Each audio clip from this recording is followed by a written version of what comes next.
nature is dying, when it's suffering, there is only one thing to do. The merciful thing. When I was 14 years old, I stole my father's hunting rifle out of his gun cabinet. I hid it in my duffel bag and went to St. Andrew's Hospital, where my mother lay dying.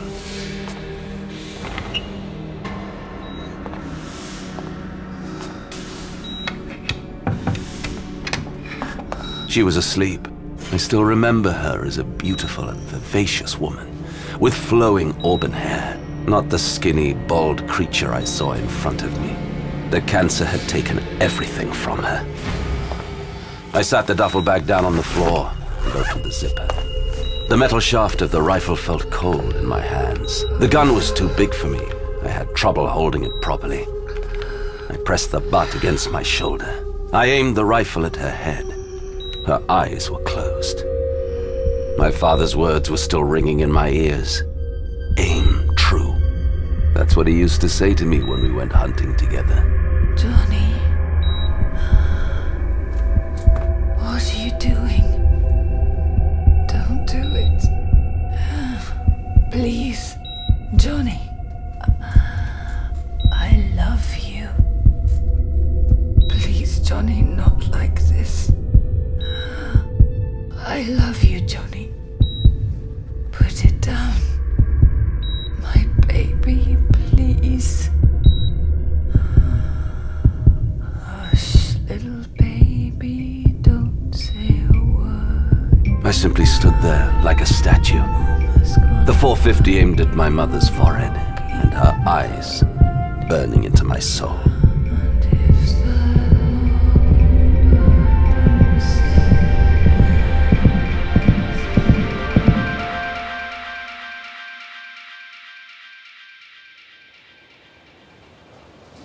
From the diary of Reverend Jeremiah Worthington, Harrowsgate, Yorkshire, November 9th, 1786.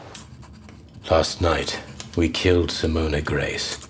For weeks now, the mysterious illness that had befallen our village had been blamed on Miss Grace, a reputed sorceress who resided in an old manor near the marsh.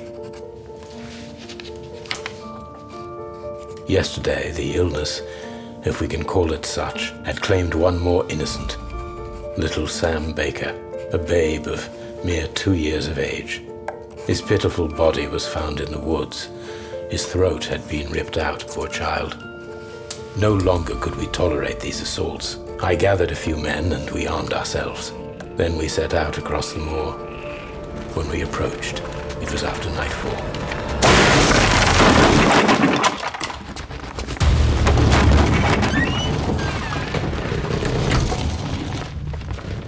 We searched the entire house. Finally, in the basement, we came upon the thing, the demon we had hoped to destroy. The woman bore no more resemblance to a human being. It was Simona Grace, of that I'm certain. But she had changed. Her hair had fallen out, and her skin was white and sallow. Her eyes were yellow, as if something other than her soul resided within her body. Her jaw was unnaturally elongated, and her teeth seemed to have grown long and sharp. Get thee behind me, Satan! The Lord is my shepherd!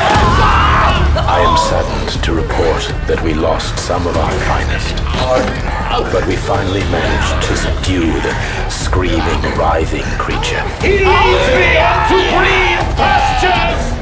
One of the men finally pulled his knife and placed it at the creature's throat.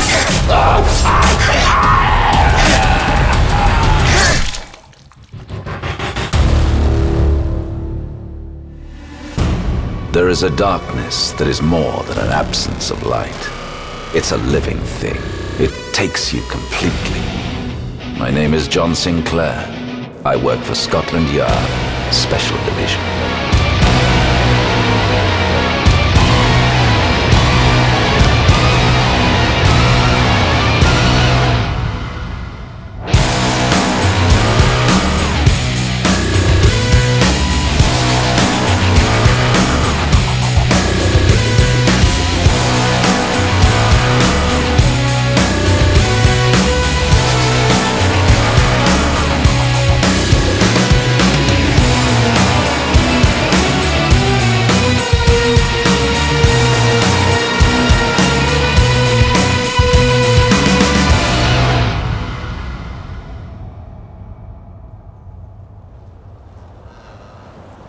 Arrows Gate, Yorkshire, today, 8:37 p.m. It was after nightfall when they opened the first grave. Dr. Adam Boscombe was nervously chewing his fingernails. This is it, he thought. At last. The entire area was lit up like a football field by night. A group of workers stood huddled behind yellow plastic tape. The men were shivering, their hands buried deep in their coat jackets. By the side of the field stood several cars, a truck, and tents. Stop chewing your fingernails. Dr. Charlotte Manning was a tall woman in her 50s, some 10 years older than Boscombe. She wasn't his mother, but at times, she felt like she was. Sorry. A young intern stepped up to them. It's got to be her. Simona Grace. Got to be. There's a large stone plate, about a foot underneath the mud, 6 by 4 feet. We've cleared the area around it, and we're ready to open it. A stone plate? Why would there be a stone plate? To make sure she doesn't come out. Let's do this. The men took their positions. They hunched down and rolled up their sleeves. And there it was again. That feeling, like a voice inside Charlotte Manning's head. Something's not right. Ready? 3, 2, 1!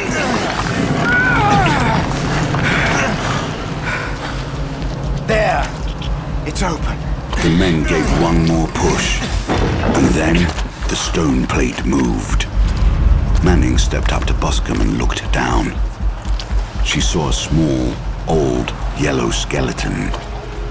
The head. It's been cut off. The skull's dark eyes seemed to be looking at her, its sharp teeth like a leering grin. Simona Grace. We still have to run DNA tests. Do you see that? The metal spike. Yes. They drove it through her heart. So it's true. We found it. We found the vampire graveyard. Help me here. Boscombe held out his hand. Manning took it, grateful for his touch. He held on as he lowered himself into the grave. He shone a flashlight into the dark, muddy hole. Suddenly, he raised his head. Did you hear that? Hear what? That music. What music? Never mind. His hand reached out to examine the skull. He didn't realize how close to the teeth he'd gotten. Ah! Are you all right? I'm fine. Your hand, it's bleeding. I cut myself. It's nothing. We need to disinfect the wound. I'll be fine. But he was wrong about that. Very wrong.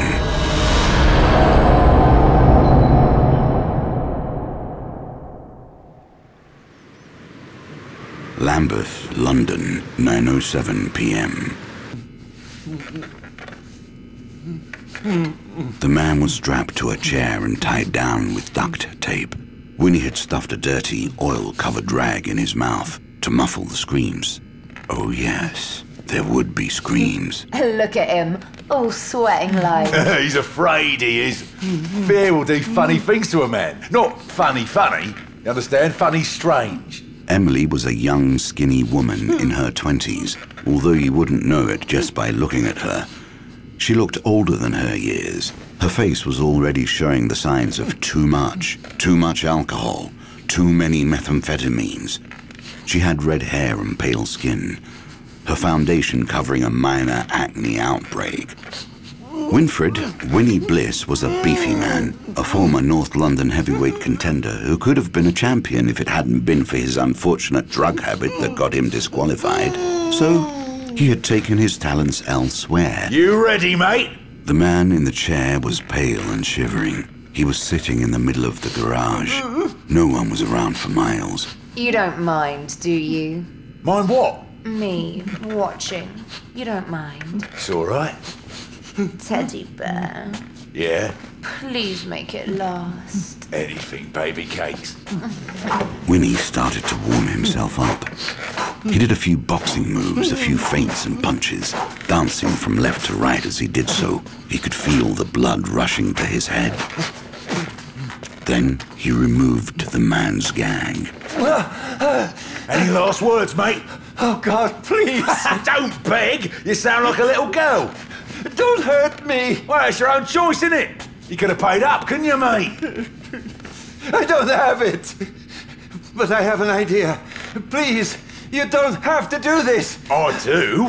By virtue of you didn't pay, did ya? I know how to get money. You just have to listen. Too late now. I'm talking about jewels. He put the gag back in. And then Winnie's right fist shot straight forward and buried itself in the man's face.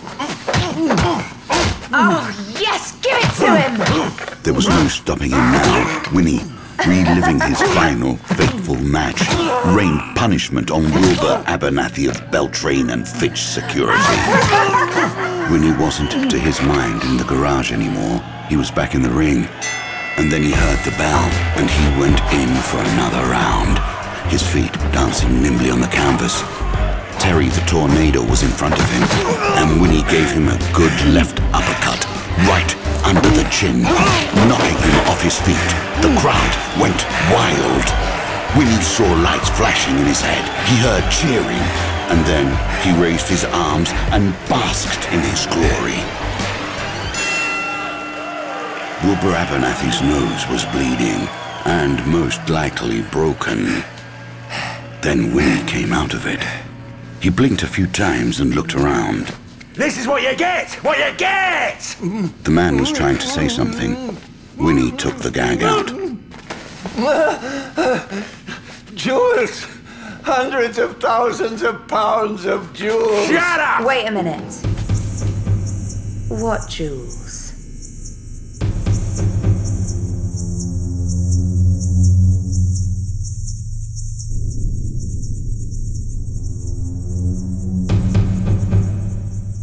It's easy. Candy from a baby, like. Winnie took a drag of his cigarette and let the ashes drop to the floor. He was pacing up and down the living room. Emily rolled up a fiver and shoved it into her nostril. Then she bent over the small glass table and inhaled a deep hit of finely ground crystal meth. Take it easy now. Keep your head together. Billy Goat, he was called that on account of his resemblance to said animal, sat in the corner of the room, looking as if he'd bit into a sour lemon. He was a skinny, scruffy-looking fellow. He took a drag of his cigarette, looking ever more unhappy with each passing second. If it's so easy, why has nobody tried it before? Because no one knows about it. See, mate, that's the beauty of the whole thing. This here, what we have right here, this is what's called... a niche market. Yeah, niche market. It's like a whole new thing. Good thing you took those classes. In it? Billy Goat nodded and looked to Whalen, their fourth musketeer. Whalen was a heavy man with a shaved head. He shrugged his massive shoulders. A niche market is a market that serves only a small percentage of customers, but they can be rather rewarding for entrepreneurs willing to, take risks and break new ground. That's us. That's exactly us. Plus, there's no risk in it. There's no such thing as no risk. Of course not. There's always an element of risk. I mean, blimey, if there weren't, how dull would that be? Boys, I gotta go take a piss. She walked down the hallway to the toilet and opened the door. The man, Wilbur Abernathy, was chained to one of the pipes. He was crouched right next to the bathtub. Winnie had worked him over pretty good. His face was a bloody mess, and he was breathing uneasily through his broken nose. Easy, mate. I'm just here to take a piss. Close your eyes. I don't want you watching me.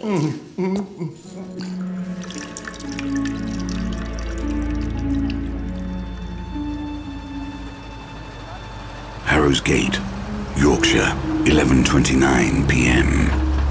By the time they opened the final grave, the fever had already set in. Are you all right? Adam? You look pale. You look sick. I'm fine. It's just the cold. Let me help you. I'm fine. Oh, let's go back to the Fox and Hound. I'm fine, really.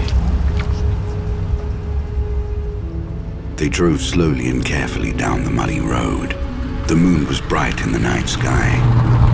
The Fox and Hound was a pub at the edge of the marsh. For the time being, it was their base of operations. The owner, an elderly lady named Mrs. Bliss, rented out the rooms above the pub to lodgers. Open the door, please. The pub had once been a country mansion built by the grandfather of Simona Grace. Careful. Good heavens. What happened? I scratched myself, Mrs. Bliss. A lot of fuss, but it's nothing really. Nonsense. You might have blood poisoning. Mrs. Bliss was in her 60s, a tall, grey-haired and rather imposing lady. She pointed to a sofa at the other end of the serving room. Manning and Mrs. Bliss brought Boscombe over and gently laid him down. I'll call a doctor. I'm fine. Careful. He's unconscious.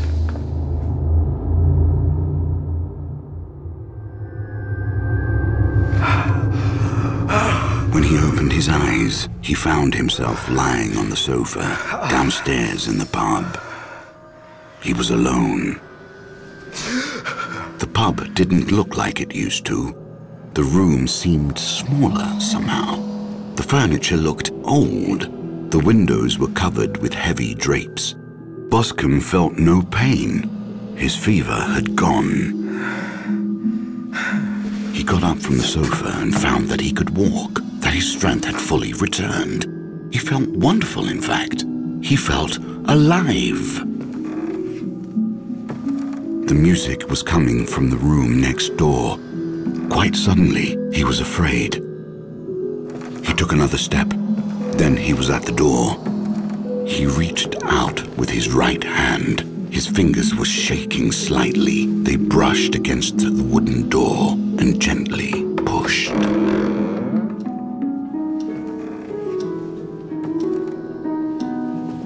He was in a library of some kind. The walls were lined with bookshelves, and there were comfortable armchairs in the corner. In the middle of the room stood a harp. A young woman in a white dress was sitting by it, playing. Her fingers moved across the strings with almost unbearable grace, like wind on water. She noticed him standing in the door. She looked up at him. Dr. Boscombe, we've been waiting. How do you know my name? Do you remember this music? Yes.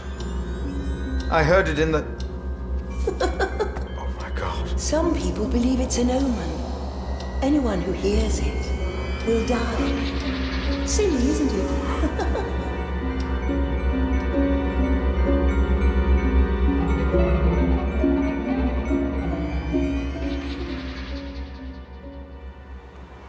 East London, Hackney, 8:38 a.m., 3 days later.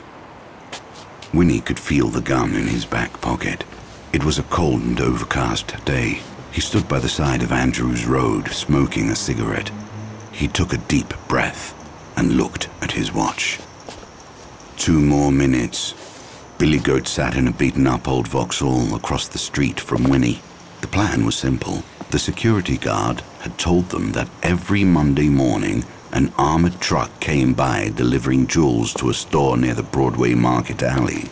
The route altered, but today they were going to go west on Andrews Road, then make a right onto Sheep Lane. Winnie and his men had to get to them before they made the turn. That was their only chance. 1 minute, 34 seconds, provided, of course, that Wilbur Abernathy had been telling them the truth, the whole truth, and nothing but the truth. 48 seconds, and if he lied, then there would be hell to pay. 36 seconds. What if they got held up in traffic? What if there was no delivery today? Winnie tried to clear his mind. He briefly closed his eyes. 12 seconds. There it was, a black armored truck. It looked like a tank. Winnie nodded at Billy Goat. Billy Goat nodded back and stepped on the gas. The truck was moving westward on Andrews Road when the Vauxhall suddenly lurched forward out of its parking spot, right in front of the transport. The Vauxhall kept driving, forcing the truck to make a turn in order to avoid it. That, too, was part of the plan. The transport turned into a dead end. They had him trapped. The Vauxhall stepped on the brakes, boxing the truck in. The truck's passenger door opened, and a portly man in a black uniform jumped out. Where did you learn to drive? I'm looking for Tower Bridge. Are you mental? Is it... Wayland came out from hiding behind a dumpster. He grabbed the guard from behind and pressed his .38 against the man's neck. Don't move. Don't make a sound. Emily stepped up to the driver with her .22. The driver, a skinny man who seemed too small for his uniform, looked stunned. Winnie walked up to the open passenger door and pointed his gun at the man. All right, mate. No sound. Do what I say and you get the lift. Take out your gun and put it on the dashboard. All right. Good. Now open the door and get out. Okay. You're gonna walk around and open the back of the truck for us. You think you can do that? Yeah. Yes, sir. Yes, sir. And then Winnie made a mistake. He forgot about the gun on the dashboard. What's your name? Harold Godfrey. Pleased to make your acquaintance.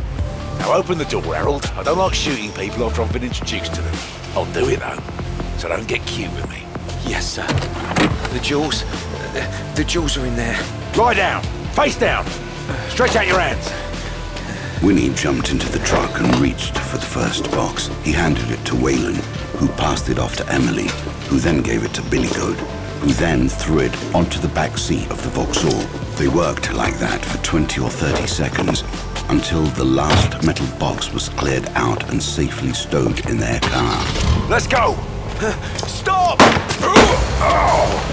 Oh, blimey. I'm bleeding. Get in the car! Emily grabbed Wayne by the shirt and pulled him into the car. You little shit! At the same time, Winnie pointed his gun at Harold. But Winnie was beyond reason. His face was flushed with rage. The bullet hit him in the right eye, blood running down his cheek, like red tears. And then he sank to his knees. He fell face down onto the dirty street. Stop that! We've got to go!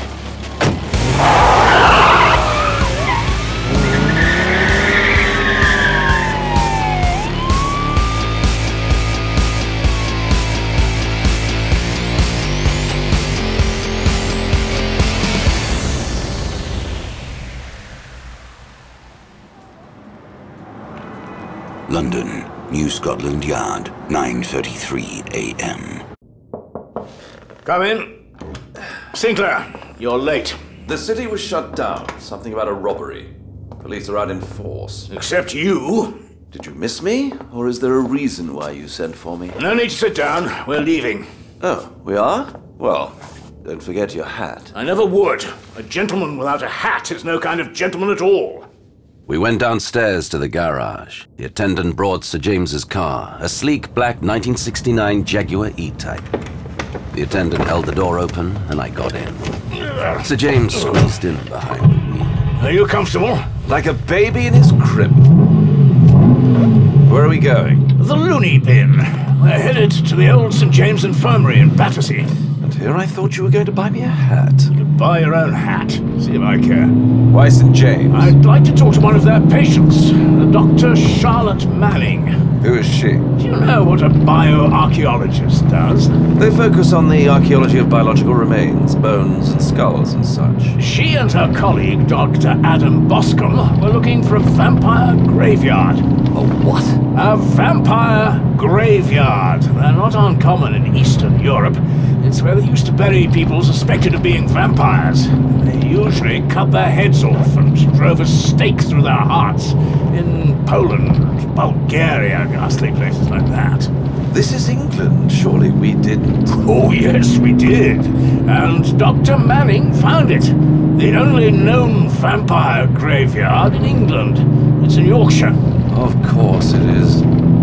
So why is she in a madhouse? We're about to find out. She was flown in yesterday evening via helicopter. We arrived at Old St. James Infirmary, a bleak neoclassical brick monstrosity that towered over one of the less appealing side streets of Battersea. Sir James parked his car and we went inside. Dr. Charlotte Manning was sitting in a chair by a small table, underneath the barred window. She had plastic restraints on her hands. She didn't appear to notice us as we came in. Dr. Manning? I tried to make eye contact, but she looked right through me. Then I had an idea. I listened to the melody she was humming. She stopped abruptly and looked at me as if seeing me for the first time. Do you hear it too? It's a beautiful song. Everyone who hears it will die. Tell me more. They're all dead.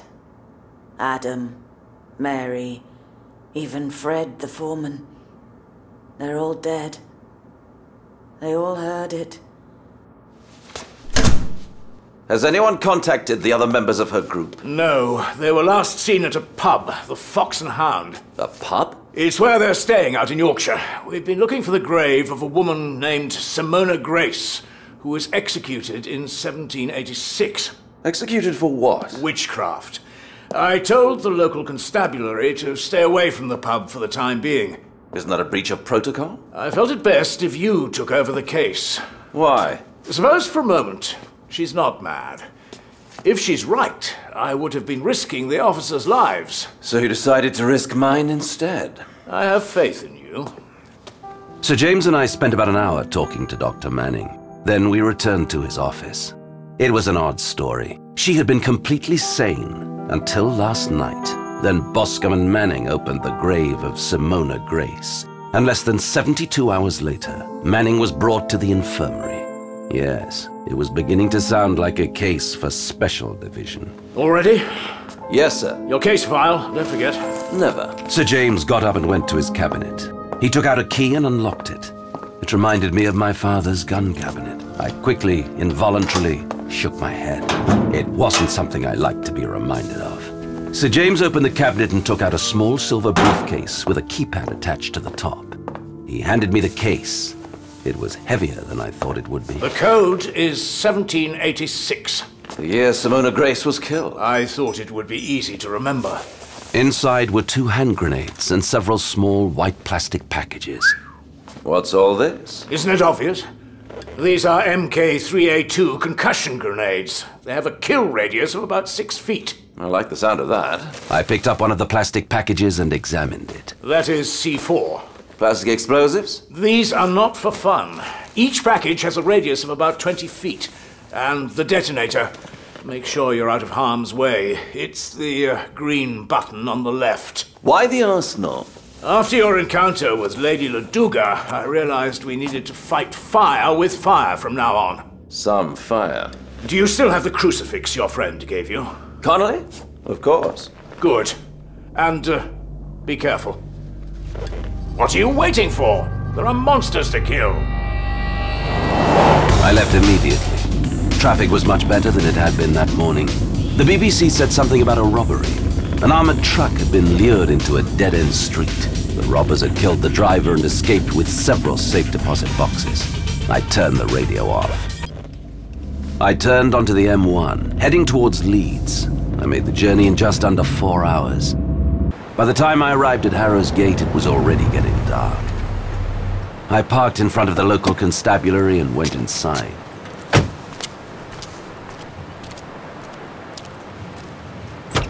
The man in charge was a tall, thin fellow named Jim Clark.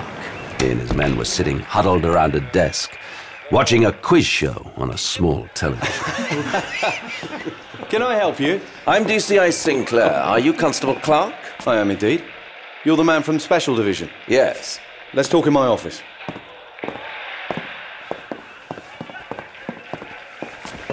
His office was behind the squad room. It was stuffed with papers and toys.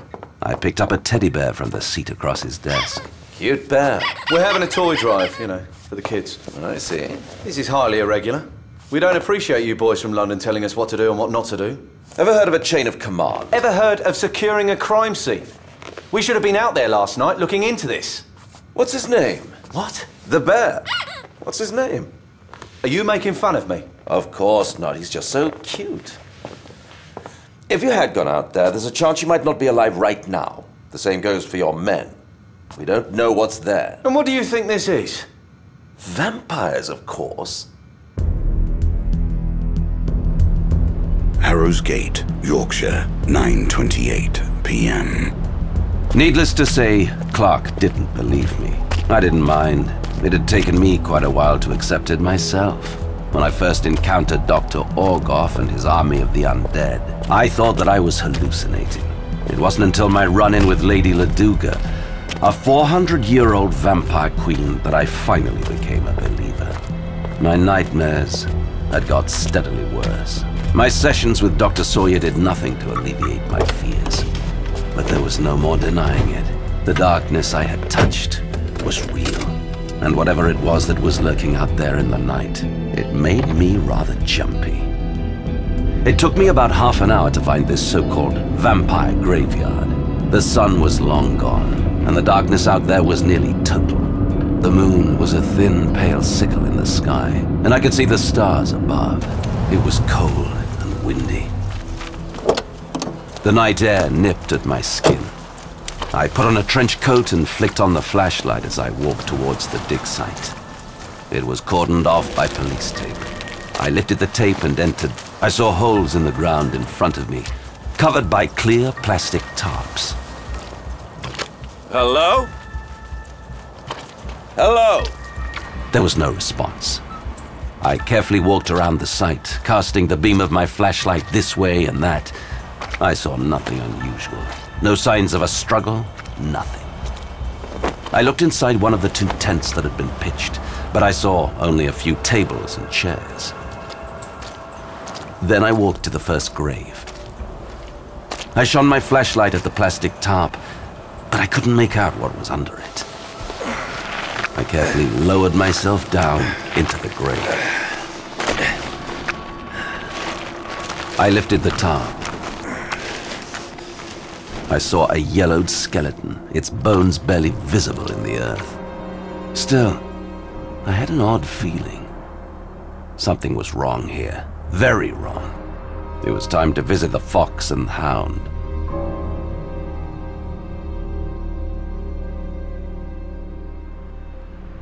London, the Old St. James Infirmary, Battersea, 10:28 p.m. What? Who are you? You know who I am. What do you want? I want you. Can't you hear the music? Yes, I hear it. Charlotte Manning lifted herself up. Her wrists were tied to the bed, but the straps weren't very tight. And it didn't take Dr. Manning long to free herself. She tore the bedsheet up and made a makeshift rope. I'm coming. She attached the rope to the light fixture on the ceiling. She then placed the noose around her neck and stepped onto the bed. She stared at the tiled floor in front of her. It was just a few feet away, but to her, it seemed like an abyss. Just one tiny step.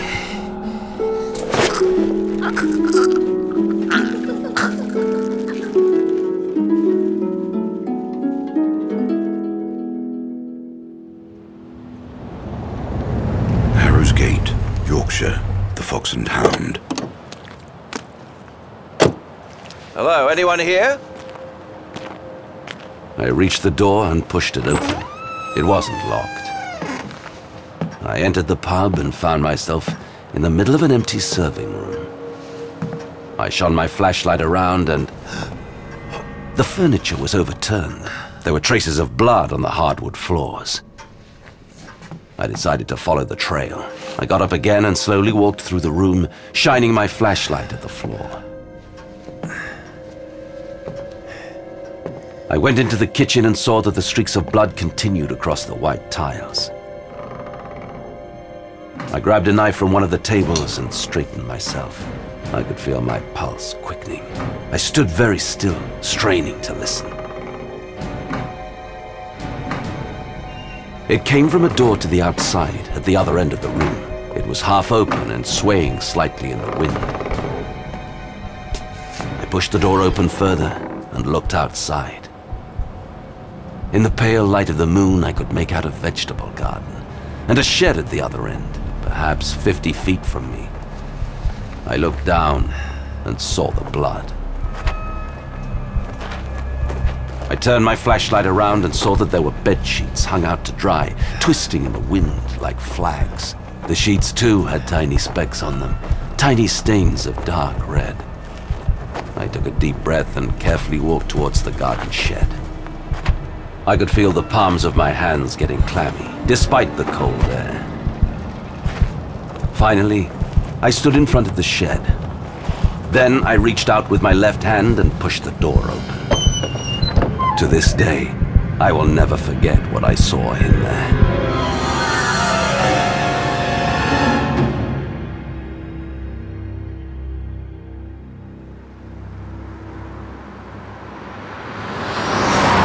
Motorway A58, 4 miles outside of Harrow's Gate. Wayland was lying in the back seat of the car, and by now, several hours after the robbery, his blood was everywhere, soaking through his clothes and into the seats. What are we going to do? Winnie shrugged his shoulders and said nothing. His eyes were listless and dull.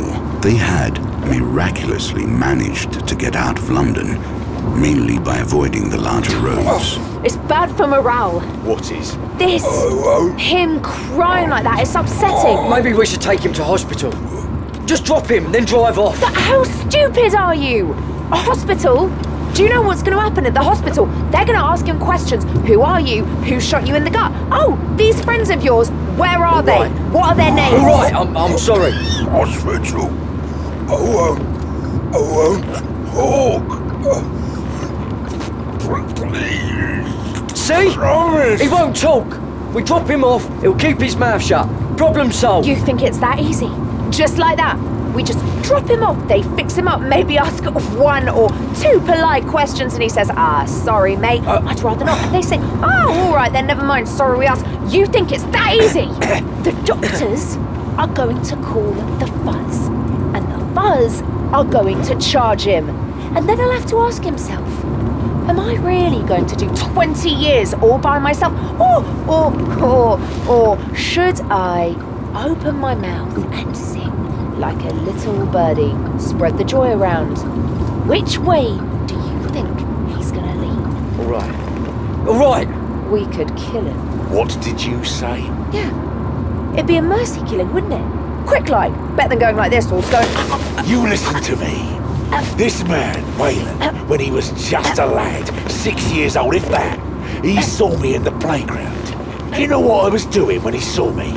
No. I was a run, you know. These 2 kids, always seen them around, they were always tormenting me.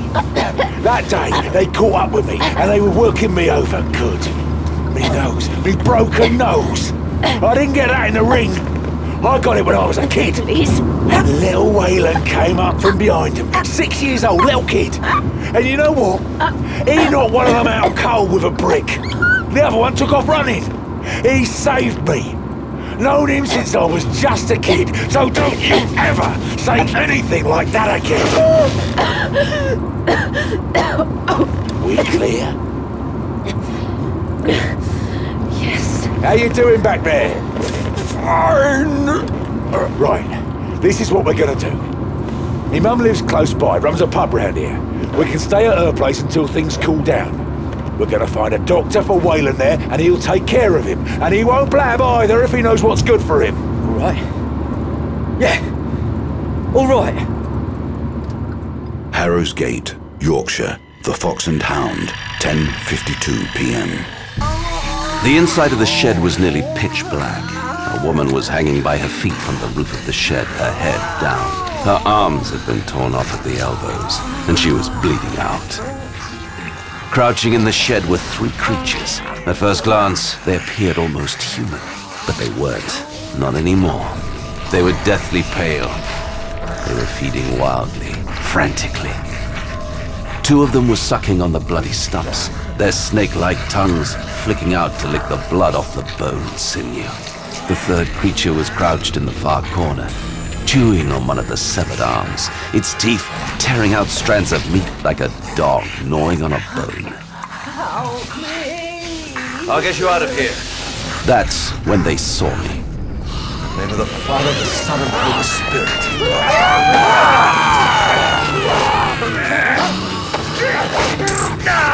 I dropped my crucifix. I pulled my Beretta from its holster and aimed it at the first one. The creature was hit in the chest and staggered back. I knew the bullets wouldn't deter them for long. The other two vampires crowded around me, their teeth only inches from my face. And suddenly, they stopped. They lifted their heads up and appeared to be sniffing the air. It rushed to the door and ran out on all fours. The others hesitated for only a moment, then followed. I saw my crucifix lying in the corner of the shed. I picked it up, then I reached for my knife. I cut the rope and gently laid her down on the ground. Can you talk? I looked at her bloody stumps and saw that I had no time to waste.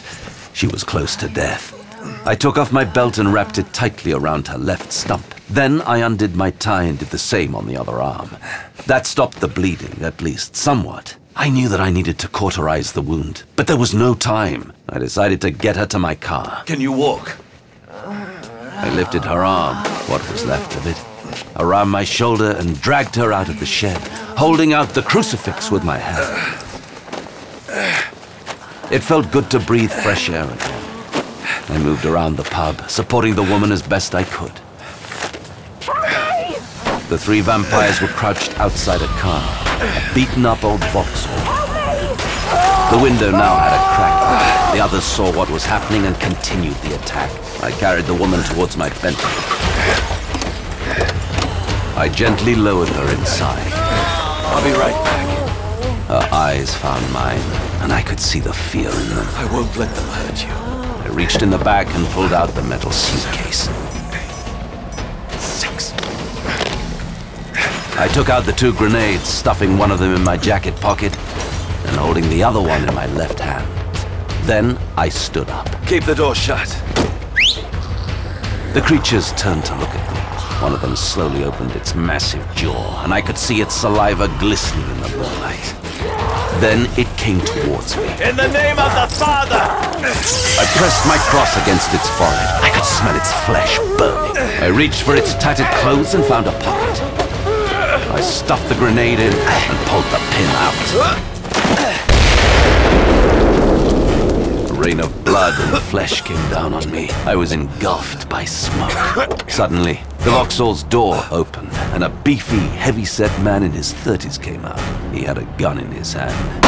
One of them was hit and flung away from me, but it immediately recovered. I stood up. I held out my cross. Save your bullets! I looked at him and nodded appreciatively. He nodded back, and then his jaw dropped. Mummy! I turned around. In the window of my car, I saw the distorted face of the elderly woman, Mummy! and I could see that she had been infected. Mummy! The man rushed towards her. No! What have you done to Mummy? She's one of them now. Mummy! Behind you! The man spun around.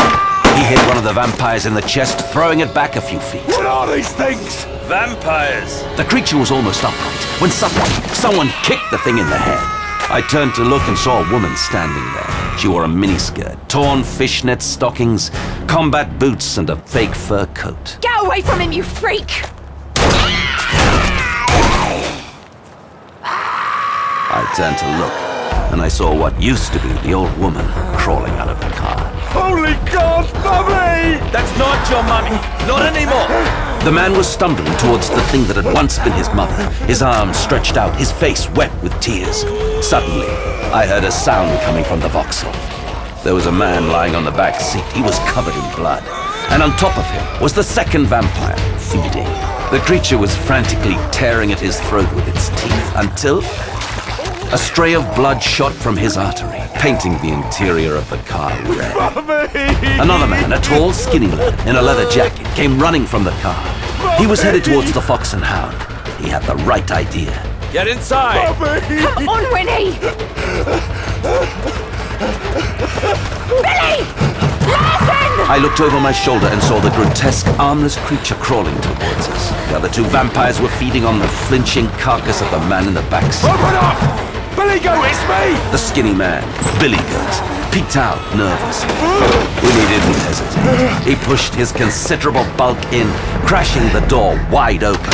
I spun around and slammed the door shut. I put the chain up. Suddenly, Winnie charged forward and grabbed Billy Goat by the throat with both hands. You were just gonna let us die out there, weren't you? Stop it! Leave him! I grabbed him by the jacket. With a swift, controlled motion, I yanked him towards me. Then, I landed a right hook. The enemy is out there. If you want to live, do as I say. Go to the back door, through the kitchen. Close it, lock it. Then do a sweep through the rest of the house. In a few minutes, when they're done with him, they'll attack. You two, check all the windows. Lower the shutters. Oh, at least there's Guinness. Who are you? DCI John Sinclair, Scotland Yard. Blimey, you're a copper? Doesn't matter now. We have to work together if we want to survive this night. What about my mummy? She's one of them. She's lost. Take apart the tables and chairs. We need the legs. We need to make steaks. Steaks? What the hell for? To drive through their hearts. We have to destroy their hearts or cut off their heads. Within a few minutes, we had assembled a fairly impressive arsenal, given our limited means. We counted 8 wooden stakes and 3 kitchen knives, large enough to sever a head with. What was that? They're here. Mummy? Sweetie, Mummy? open the door. Let me in. It's a trick. Your mother is dead. But it's her voice. That isn't her. That is something else. Madam, don't! Emily opened the door wide. The armless woman stood outside. Her face was distorted and white as a sheet. I could see her teeth glistening in the darkness. There's a good girl. Without hesitation, Emily brought the stake in her right hand up and forward. The creature looked surprised and staggered back. And then she was on the creature. In her left hand was a hammer. She held onto the stake with her right and swung her hammer with her left. I saw a spray of blood. The creature writhed in pain, but Emily drove the stake in mercilessly. The blood had hit her face, and she used her sleeve to wipe it off. She looked demented and more than a little dangerous. That was fun. Mummy! He hit her in the stomach. She stumbled backwards, unable to catch her breath. He was just about to land a second punch when Billy Goat and I jumped him from behind. We held on to his arms. It was like riding a bull in a rodeo. What was that? The back door! Waylon! Oh, God. His shirt was dripping with blood. His throat was open and I could see his tongue moving behind shreds of flesh. He was pale and had bright yellow eyes. You left me to die. For a man his size, he moved with astonishing speed. When he put his fists up trying to fight the creature, but he was overwhelmed.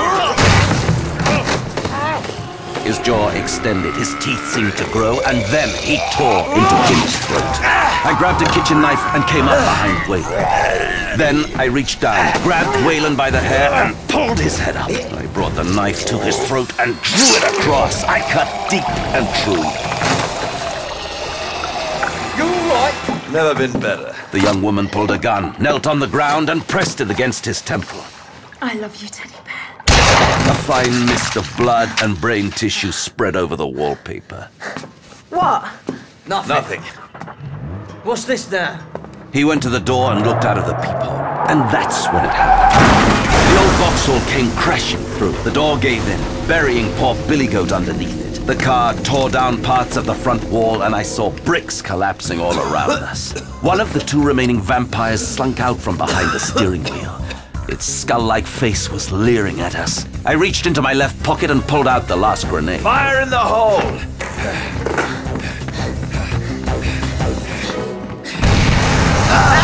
The pressure pushed us forward, which probably saved our lives. We came down hard on the tiled kitchen floor. When I looked up, I saw the creature engulfed in flames. It spun around wildly on the floor, flailing its arms about. The stench of burning flesh filled the house. You all right? Never been better. The gas tank. We have to get out of here, now! But the jewels! I grabbed her hand and we stumbled through the back door and outside. The second we set foot outside, the entire house blew up behind us. The blast force thrust us away from the house and threw us heavily to the ground. Bricks and pieces of wood were falling all around us. And something else. The jewels! Never mind that. I lay motionless for several seconds. When I realized it was over, I raised myself up on my elbows. The house was on fire. Smoke billowed into the night sky. Still think this is fun? There was no sign of the last vampire. Perhaps it had perished in the fire. Perhaps. I scanned the horizon. I could see the night sky slowly turning blue. Another day. Let's go. Let's finish this. They're all dead. We have to destroy the graveyard. What graveyard? Harrow's Gate, Yorkshire, 6:09 a.m. The Vampire Graveyard. We were barreling down the muddy road towards the dig site. The first light of the sun was streaking across the grey-blue sky. But why? The vampires are all dead. Maybe. The graveyard is the source of the infection. It could happen again. What the hell was that? I looked in the rearview mirror, but I saw nothing. Of course I didn't. They have no reflection. It moved at lightning speed. I saw a blurry shape on the edge of my vision somewhere to the left. My car! I've had enough of this. The creature was faster than me. Before I could react, its talon-like hand reached inside and seized my shoulder. With my left hand, I reached for my crucifix. I pressed against his hand. I saw no sign of the creature. The marsh was a large grey plain stretching out in front of me. Fine mist clung to the ground. The dead tree branches looked like skeleton fingers. It must have been hiding behind a tree trunk. I dropped my cross and saw it fall into the mud. I tried to reach for it. Suddenly, I felt the vampire's hand grasp my arm and twist it brutally around. I rolled over to my side, angled my leg, and pressed it against its stomach. Then I pushed. I managed to push the creature off me. We stood there, facing each other. I looked into its yellow eyes. Only one of us would make it out of here alive. Behind the creature stood a barren tree, and suddenly I knew what I had to do. I lunged forward, taking the creature by surprise. Instead of punching or hitting it, I grabbed it by the shoulders and pushed it backwards. Its jaw snapped forward, trying to reach my throat and my undoubtedly delicious blood. But not now, not today. I slipped my hands underneath its shoulders and, with enormous effort, lifted the creature off its feet. Its hands clawed into my flesh, but I did my best to ignore the pain. I kept pushing it back. And then, with one final motion, one last exertion, I rammed its body onto a tree branch that was sticking out. I turned around and saw the sun rising. When I looked back at the vampire, I saw that its body had caught fire. Smoke was rising from its skin. I almost felt sorry for it. Almost.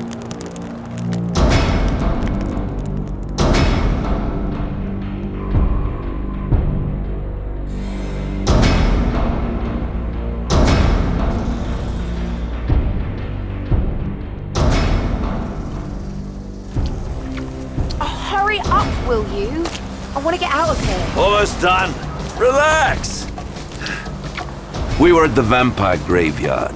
The metal suitcase was open, and lying next to me in the mud, I carefully put the C4 packages around the bones in the 5 graves. I worked slowly and methodically, my fingers stiff and shivering with the cold. I stood up. All done. I took the detonator out of the suitcase. Let's go.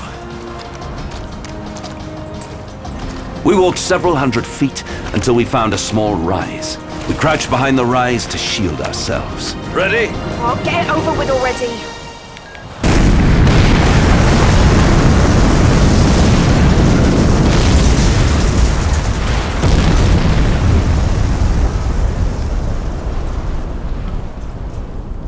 Happy now? Almost. Turn around. Why?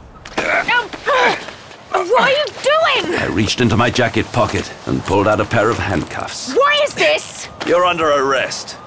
You and your gang robbed an armored transport in London. I'm bringing you in. And here I thought you were the kinky type. I saw 2 police vehicles driving down the dirt road towards us. I waved at them.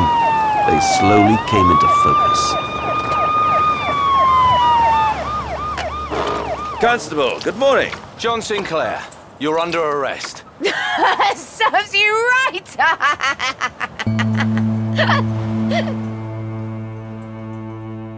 They brought us back to London. Along the way, I learned that the local police, not unreasonably, held me responsible for the fire at the Fox and Hound, as well as the explosion at the dig site.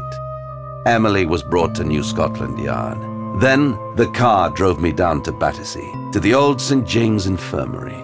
Then, everything went black.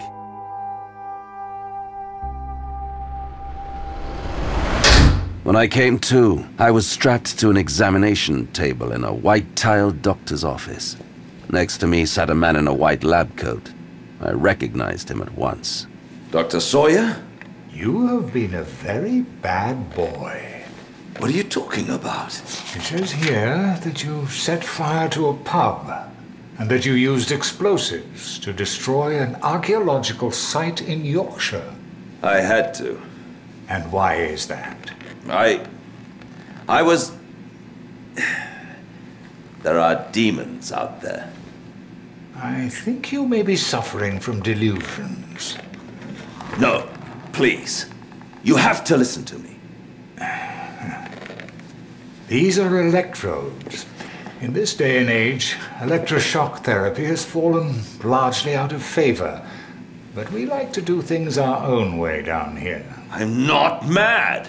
Madness is just the first step. I told you that before.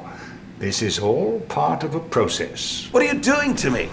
Let me go. What are you doing? You carry a lot of guilt with you. Can't you see that? Perhaps rightly so. You tried to kill your mother. Your own mother. That's very naughty of you. Where am I? This isn't St. James. You're in a very different place. And then I knew. By God, I knew. Sawyer slipped a piece of plastic into my mouth. So that you don't bite your tongue off. He smiled at me. And as he did, I could see his face changing. Not outwardly, but something about him was suddenly different. As if there was something inside him that had always been there. I just never noticed it before. Then, he flipped the switch, and 450 volts of electricity flooded my brain. You see, Mr. Sinclair, this is a special place. Special people.